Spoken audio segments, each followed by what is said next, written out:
Binilhan po ako ni Mrs. ng dashcam. Ikakabit po natin dito para kumbaga ito ay protection na din natin to sa kalsada, no? Para ma-record natin kasi ilang beses na rin tayo nakaranas ng nakabangga ng aso, ng lasing. So ito po, kakabitan ko ng ganito, dashcam. So ganito po, ano, tinanggal ko muna ito. Sa mga model po ng Avanza, ito po ang unahing tatanggalin. Gamit po ito, nakakabili po sa Shopee. 25 pesos lang po ito. Patanggal po dito, ano. Tapos ang kasunod na nun ay ito na. Tatanggalin mo itong drive, itong DVD drive, ano bang tawag dito? Basta audio. Yan. Tapos hinanapan ko muna po, bumili din ako ng ganito.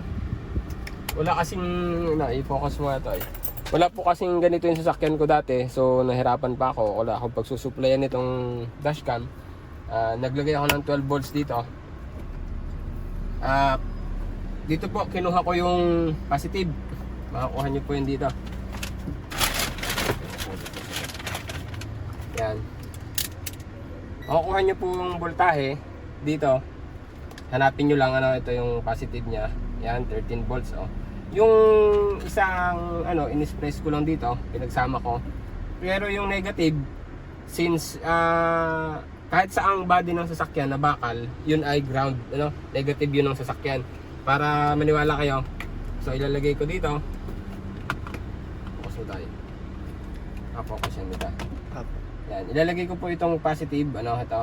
Tapos kukuha ko ng bakal dito. Ito bakal, oh. Anig nyo. Yan po. Yan po ang negative ng sasakyan. Yung lata ng sasakyan. Try ko dito kung gagana. Hindi ba, plastic to eh. Basta po kung saan may bakal, doon nyo ikakabit.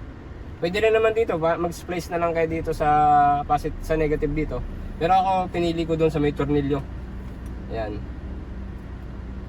Kaso nga lang ay pwede pong mag-loose connection, pero kung sureball naman yung lagay nyo sa dito sa tornilyuhan, may ipit naman ito dito eh. Sure yan. So yan po, tatry ko na to. Tatry ko muna tong aking Lenovo. On. You know. Nice. Tanggalin natin. Ay, mamaya natanggalin. Wala akong camera. May tabon pa. So yun. Ayun o, ang linaw o. Ang linaw. Nandito po yan. Dito yan ilalagay. Yan. Okay, tas may din po yan. Para sa likod. Yung camera sa likod. Ito. Yan. Try din natin kung malinaw siya.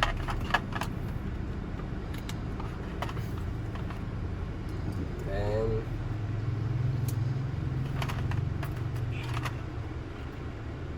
yun o. Diba? Dalawa po siya, pwedeng kabilaan. Yan. So mas focus siya sa likod. Ayan yung ating cameraman, oh. Diba? Bagong gupit yan. Puyat pa yan. Ayan, malinaw po parehas. So bali ito pala ay nahihigit itong camera. Yan. Nahihigit pala yung camera. Yan. Tapos so yung rubber band, ito ay isa yung sisilbing kakapit dito. Yan, ganyan. So ikakapit ko lang. Mahirap pang wala cameraman. Bigyan natin ng power source.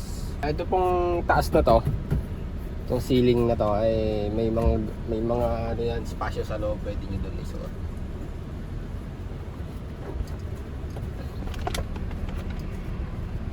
Ito, magagamit din po natin to. Yan, dito. Ayun, kita pa rin yung wire. Tapos pababa. Tapos dito sa ilalim, yan, tinanggal ko muna dito. Yan. Tapos yun, ayan na. Tapos isusunod ko na yung dito ko rin padadaanin yung para sa likod ng camera. So, dito din ang padaan yan. Dito. So yan, dyan ang padaan yan hanggang dito. Liliban yan dito. Ito, may spasyo yan dito. Dito. Hanggang dito sa ilalim na to. Yan. Hanggang dito. So yan po, nakalagay na yan dito. Dito ko sinuksok lahat ng wire. Yan dito, padaan. Tapos yan, dito. Yun, sinukso ko doon. Tapos yan. Yan, tinanggal ko muna to. Ang case. Yan. Ito. Tapos nagbutas ako, binarinahan ko na. Ito yan, oh. Yun. Kung nakikita nyo yan. Kita ba? Yun. Binarinahan ko. Binutas ko na. Akin naman yan eh. Ayan. Ayan. Kung sarili nyo naman po sasakyan eh. Okay lang yan.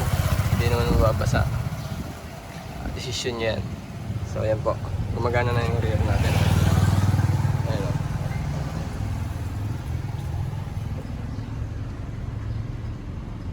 Ayan. Tapos ito, itong kulay pula na to. Hindi ko alam kung ano to. Pero palagay ko ground ito. Ayan. Kita ba? Yan.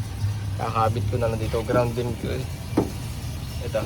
Dito kay kakapit ground din ito eh. Itong ilaw. Yung mga ilaw sa likod. So itatali ko na lang yan dyan. So yan po, binutasan ko na dito. Ito, may adhesive na rin to. Kakabit na lang. Ganyan. Tapos tutornilyohan. And good to go na. Ayan o. Right. Yan. Tapos na. Binutasan ko na rin. Atin naman yan eh. Ayan o. Oh. Linaw o.